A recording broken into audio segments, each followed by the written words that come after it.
Hello everyone, this is Ravi और आज हम लोग किरचॉफ्स लॉ स्टार्ट करेंगे। ठीक, जो करंट इलेक्ट्रिसिटी का क्रैश कोर्स चल रहा था, बेसिकली हम लोग का पूरा फुल्ली बिहार बोर्ड और सीबीएसई का क्रैश कोर्स चल रहा है। इसमें हर टॉपिक क्लियर से क्लियर टू द पॉइंट पढ़ाया जा रहा है, जो कि आपको बोर्ड एग्जाम में पूछा जाएगा। अब हम लोग उसमें पढ़ रहे थे, इलेक्ट्रोस्टैटिक्स कंप्लीट हो चुका है, आप उसका प्लेलिस्ट देख सकते हैं। और करंट इलेक्ट्रिसिटी आधा से ज़्यादा खत्म हो चुका है, कुछ पार्ट बाकी है, उसको कंप्लीट कर रहे हैं। Magnetism, moving charge and magnetism में भी आधा पार्ट खत्म हो चुका है, आधा चल रहा है। तो सब पहले हम सोचे क्या कि करंट इलेक्ट्रिसिटी खत्म कर देते हैं, फिर मूविंग चार्ज को खत्म करेंगे। बेसिकली आप लोग को लगभग सारा जो भी सिलेबस है वो अप टू डेट डाला जा रहा है, सारा चीज़ रेगुलर बताया जा रहा है। आप लोग को करना क्या है कि बस चैनल पे जो नए हैं उस चैनल को सब्सक्राइब करें, वीडियो को लाइक करें और कमेंट करें। अगर कोई आपको डाउट आता है तो कोई चीज़ पूछना हो, एग्जाम से रिलेटेड, सब्जेक्ट से रिलेटेड कोई डाउट हो, कुछ भी आप कमेंट कीजिए, हम उसका रिप्लाई देंगे।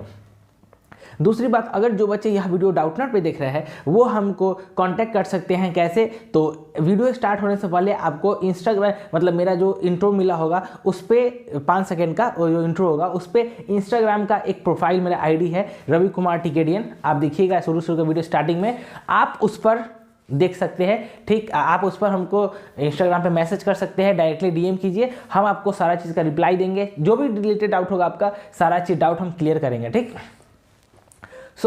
चलिए हम लोग अब आगे बढ़ते हैं, और कुछ कहना तो है नहीं, तो चलिए आगे बढ़ते हैं। किरचॉफ्स लॉ, किरचॉफ्स लॉ है क्या चीज़, क्यों आया, कितने तरह का होता है, ये जानेंगे। तो बेसिकली बहुत ही सिंपल है और इजी है, तो हम लोग टू दी पॉइंट पढ़ेंगे और समझेंगे।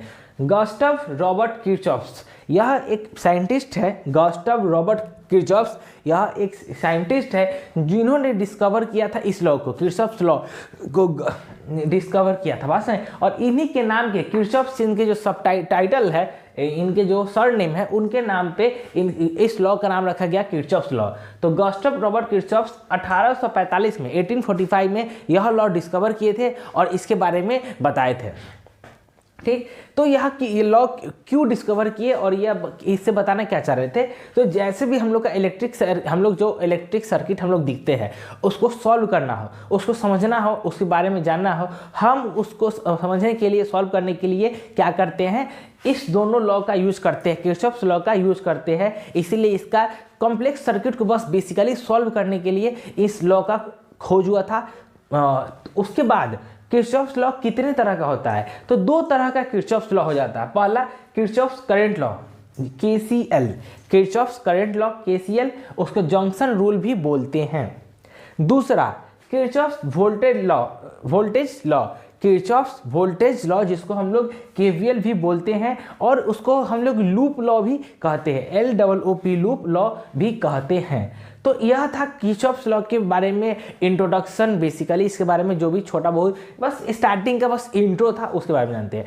हम लोग का मेन टारगेट होगा कि किरचॉफ्स करंट लॉ क्या होता है, किरचॉफ्स वोल्टेज लॉ क्या होता है, उसके बारे में जानना। तो बेसिकली हम क्या करेंगे, आपको ये अलग अलग पढ़ाएंगे। तो इस लेक्चर में किरचॉफ्स करंट लॉ बताया जाएगा कि होता क्या है, उस पर एक क्वेश्चन सॉल्व करेंगे और समझेंगे। उसके बाद दूसरे लेक्चर में हम लोग किरचॉफ्स वोल्टेज लॉ पढ़ेंगे और उसके बारे में समझेंगे। बात समझ में आई?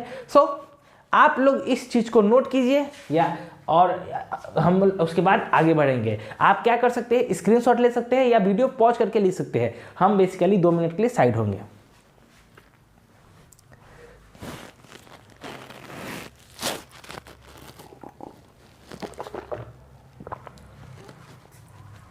तो हम आशा करते हैं कि आप लोग यह लिख चुके होंगे, लिखे और इसको समझ लिए होंगे।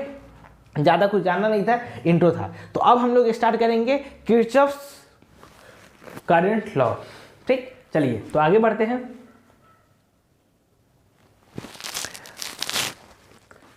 तो हम लोग किरचॉफ्स लॉ अब क्या करते हैं, स्टार्ट करते हैं। उसमें जो पहला है किरचॉफ्स करंट लॉ स्टार्ट करते हैं। इस बारे में थोड़ा मतलब जो हम बताएं उसको ध्यान मद्देनजर रखते हुए, ठीक, हम लोग स्टार्ट करते हैं क्या चीज़, किरचॉफ्स करंट लॉ। तो यह लॉ क्या है, कैसे है, सब चीज़ जानेंगे इसके बारे में। तो टाइम वेस्ट किए बगैर हम लोग स्टार्ट करते हैं। पहला, this law is based on the conservation of based on the charge conservation principle. यह जो लॉ है वह किस पे बेस्ड है, चार्ज कंजर्वेशन प्रिंसिपल पे।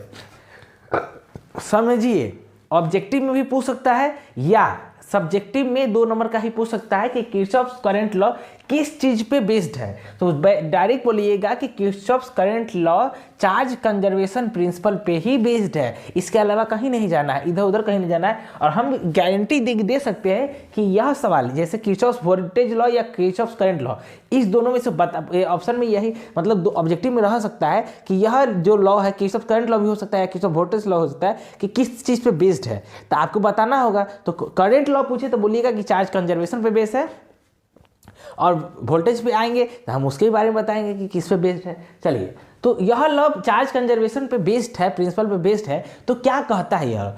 तो अकॉर्डिंग टू दिस लॉ, इस लॉ के अनुसार the total incoming current at a junction of the electric circuit is equal to the total outgoing current from that junction of the electric circuit. किसी भी electric circuit पे एक junction होगा, किसी भी इलेक्ट्रिक सर्किट पे एक जंक्शन होगा, उस जंक्शन पे जितना करंट आ रहा होगा वह किसके इक्वल होगा?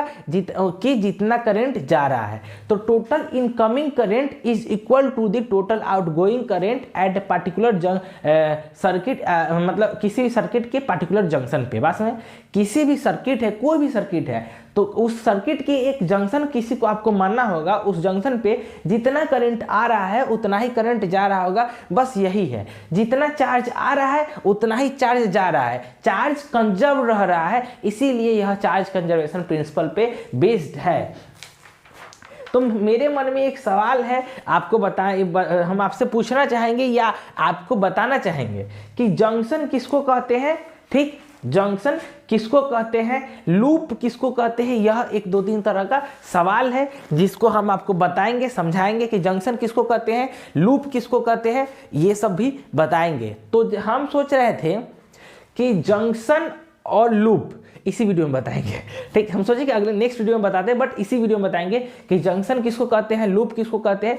बट इससे पहले आप जानिए किरचॉफ्स करंट लॉ में कि यह किस पे बेस्ड है, चार्ज कंजर्वेशन प्रिंसिपल पे बेस्ड है। और यह क्या मतलब लॉ कहता क्या है कि जितना करंट आ रहा है किसी सर्किट के एक जंक्शन पे, उतना ही करंट जा रहा होगा किसी सर्किट उस सर्किट के जंक्शन पे। बस total incoming current is equal to total outgoing current, बस यही फार्मूला है, यही लॉ है, इसी को समझना है। ठीक, अब आप इसको लिखिए, उसके बाद हम बताते हैं कि जंक्शन किसको कहते हैं और लूप किसको कहते हैं। उसके बाद इस प्रिंसिपल के बेसिस पे हम लोग कुछ क्वेश्चंस करेंगे।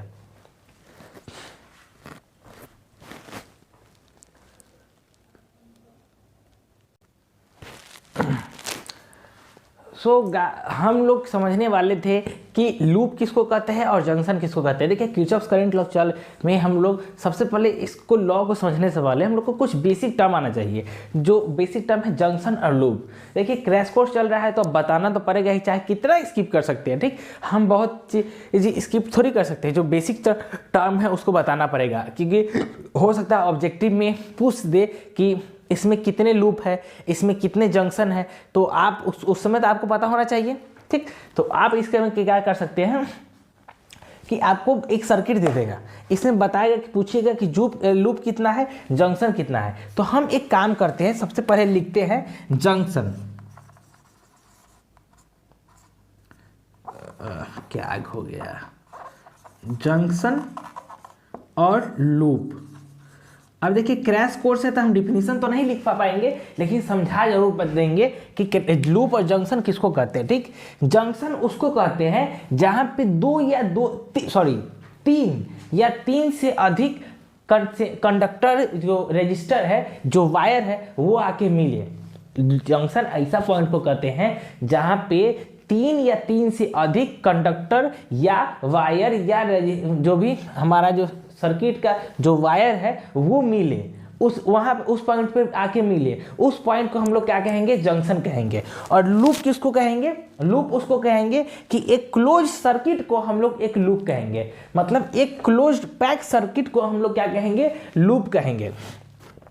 तो जैसा कि हम बताए कि 3 या 3 से अधिक कंडक्टर या वायर किसी एक पॉइंट पे आके मिले उसको हम लोग जंक्शन कहते हैं। तो आप अब हमको बताइए कि इसमें कितना लूप है, कितना जंक्शन है।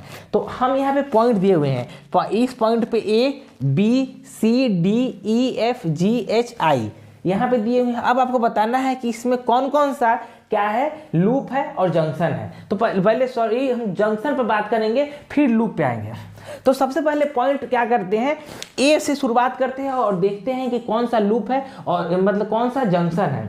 तो जंक्शन का डिफिनेशन फिर से हम लोग ध्यान में आते हैं कि 3 या 3 से अधिक कंडक्टर या वायर किसी एक पॉइंट पे आके मिले उसको हम लोग क्या कहेंगे, जंक्शन कहेंगे। तो पॉइंट ए पे देखिए कितना वायर आ रहा है, 1 2, मतलब 2 ही कंडक्टर या वायर आप कह सकते हैं, जो भी कहे, वहां पे आके मीट हो रहा है, मिल रहा है। तो उसको ये 2 है, हमको डिफिनेशन में क्या था, 3 या 3 से अधिक। तो ए तो मेरा जंक्शन नहीं है। बी पे भी वही केस है, 1 वायर 2 वायर, लेकिन जंक्शन क्या होता है, 3 या 3 से अधिक वायर एक जगह पे आके मिले उसको लूप का जंक्शन कहते हैं। तो बी भी नहीं रहा। सी पॉइंट पे देखिए 1 वायर 2 वायर 3 4 5 वायर आके एक जगह पे मिल रहा है, यह क्या है, एक जंक्शन है। ठीक, एक जंक्शन मतलब बहुत सारा ट्रेन एक बार में, 2 ट्रेन आया तो उसको जंक्शन नहीं कहेंगे, लेकिन जंक्शन उसको कहेंगे कि जहां 3 या 3 से अधिक ट्रेन आ रहा हो। तो देखिए यहाँ 1 train 2 train 3 train 4 train 5 train, 5 गाड़ी यहाँ पे आ रहा है, 5 कंडक्टर वायर है, उसीलिए हम इसको क्या बोलेंगे, जंक्शन बोलेंगे। तो सी मेरा एक जंक्शन हो गया। डी में देखिए 1 वायर 2 वायर, डी नहीं हुआ क्योंकि 2 ही जंक्शन है, मतलब 2 ही क्या है, वायर कंडक्टर है।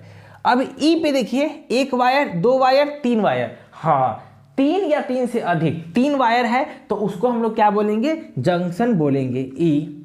अब हम लोग देखते हैं कि एफ क्या है, एफ क्या है, एफ क्या है, 1 wire 2 wire 3 wire 4 wire, 4 wire मिल रहा है आके, तो वो क्या हो गया हम लोग का, एक हो गया आपको एफ हो गया आपको क्या हो गया आपको, जंक्शन हो गया। ठीक, जी में देखिए 1 वायर 2 वायर है, नहीं हुआ। एच में देखिए 1 वायर है 2 वायर है, नहीं हुआ। आई में देखिए 1 वायर 2 वायर 3 वायर 4 वायर, मतलब आई भी एक जंक्शन है क्योंकि 3 से अधिक वहां पे कंडक्टर वायर आके मिल रहा है। अब लूप पे आता है बात कि लूप किसको कहते हैं, तो क्लोज सर्किट को हम लोग क्या कहते हैं, लूप कहते हैं। तो आप यहाँ पे लिख नहीं सकते हैं, लिखना नहीं है, बस समझना है क्लोज्ड कौन कौन है, ये क्लोज है, ये क्लोज है, ये क्लोज है, ये क्लोज है, ये क्लोज है, सब तो क्लोज ही है। तो उसी क्लोज सर्किट को ही हम लोग क्या कहते हैं, लूप कहते हैं। बात समझ में आए कि पूरे मतलब क्लोज सर्किट को पैक हो, ओपन नहीं होना चाहिए, जो पैक्ड हो उसको हम लोग क्या कहते हैं, उसको हम लोग कहते हैं आपको लूप। ठीक, और जंक्शन समझ में आया, 3 या 3 से अधिक वायर जहां पे आके मिले टकराए उसको हम लोग क्या कहेंगे, हम लोग बोलेंगे उसको जंक्शन। तो किरचॉफ्स करंट मतलब किरचॉफ्स लॉ पढ़ने से पहले हम लोग क्या देखें, किरचॉफ्स लॉ क्या मतलब होते क्या है, किरचॉफ्स लॉ को कौन खोजा, कौन साइंटिस्ट खोजा और कब खोजा, और फिर बताया कि हम देखिए कितने तरह का होता है, 2 तरह का होता है, Kirchhoff current law, Kirchhoff voltage law. फिर हम जाने कि किरचॉफ्स करंट लॉ किसको कहते हैं, तो उसका अभी हम बस डिफिनीशन लिखवाए हैं, समझाए नहीं है। ठीक, और उसके बाद हमको जरूरी लगा कि जंक्शन लूप को बताया जाए, तो हम जंक्शन और लूप के बारे में आपको बताए हैं। किरचॉफ्स करंट लॉ हम लोग इसी लेक्चर में कंप्लीट कर सकते हैं या हम लोग नेक्स्ट लेक्चर में कंप्लीट करेंगे, बस इसके नेक्स्ट लेक्चर में हम लोग कंप्लीट करेंगे, आपको मिल जाएगा किरचॉफ्स करंट लॉ, आपको मिल जाएगा। ठीक, आपको किरचॉफ्स करंट लॉ और किरचॉफ्स वोल्टेज लॉ शायद हम कोशिश करेंगे कि एक नहीं, इसी में बता देते हैं, छोड़िए इसी में बता देते हैं। तो हम लोग किरचॉफ्स करंट लॉ समझेंगे क्योंकि अभी हम लोग जस्ट थोड़ा देर पहले लूप और जंक्शन समझे हैं, तो उस भी समझना जरूरी था। तो अब किरचॉफ्स करंट लॉ में क्या है इसको समझिए, कि इसको और एक तरह से हम समझ सकते हैं कि जितना इनका करंट आया जितना करंट गया वो एक डिफिनेशन हो गया किसी एक पार्टिकुलर जंक्शन पे। ठीक, और एक डिफिनेशन और हो सकता है कि किसी एक जंक्शन पे, देखिए 1 2 3 4 5 है तो जंक्शन हो गया ये पॉइंट तक, इस पॉइंट पे जो टोटल इनकमिंग करंट है, देखिए ये 1 आ रहा है, 3 आ रहा है, 4 आ रहा है, बाकी 5 और 2 जा रहा है। ये देखिए करंट 1 2 3 4 5 में 1 3 4 आ रहा है, 2 करंट I2 और I5 जा रहा है। तो बोल रहे हैं कि जितना करंट आ रहा है उसको हम लोग पॉजिटिव मानेंगे और जितना करंट जा रहा है उसको नेगेटिव मानेंगे, और उसका सम क्या हो जाएगा, जीरो के इक्वल हो जाएगा। उसका सम क्या हो जाएगा, नेट किसके इक्वल हो जाएगा, जीरो के इक्वल हो जाएगा। ऐसा काहे बोल रहे हैं, क्योंकि यह चार्ज कंजर्वेशन प्रिंसिपल पे बेस्ड है, और चार्ज कंजर्वेशन की जितना करंट आया उतना करंट गया तो बराबर होना चाहिए। इसीलिए तो हम लोग बोलेंगे कि समेशन ऑफ ऑल करंट, जितना करंट है इनकमिंग आउटगोइंग उसको जीरो लिखेंगे, और इनकमिंग को हम लोग पॉजिटिव मानेंगे, आउटगोइंग को नेगेटिव मानेंगे। तो I1 minus I2 plus I3 plus I4 minus I5 equal to zero, और उसको लिखेंगे हम लोग I1 plus I2 plus I4 equal to, और निगेटिव वाले पार्ट को उधर भेजेंगे। तो देखिए एक तरफ इनकमिंग करंट एक तरफ आउटगोइंग करंट, दोनों बराबर हो गया। और इसी में होता है कि एक दो को मतलब होता है क्या, इसमें कोई दिया रहता है कोई नहीं दिया रहता है, उसको निकालना रहेगा। तो किरचॉफ्स करंट लॉ हम इसमें बता दिए क्या होता है, लेकिन इसमें क्वेश्चन का प्रैक्टिस हम लोग इसके next lecture Kirchhoff's voltage law वाले लेक्चर में हम लोग करेंगे। उसमें सबसे पहले हम किरचॉफ्स करंट लॉ का एक दो क्वेश्चन करवाएंगे, उसके बाद आपको हम किरचॉफ्स करंट वोल्टेज लॉ पढ़ाएंगे और समझाएंगे। तब तक के लिए देखिए अच्छे से पढ़िए, रोज दम लगा के पढ़िए, मन से पढ़िए, और अच्छे रहे, स्वस्थ रहे, हेल्दी रहे। तब तक के लिए tata bye bye, and note down it, please note it.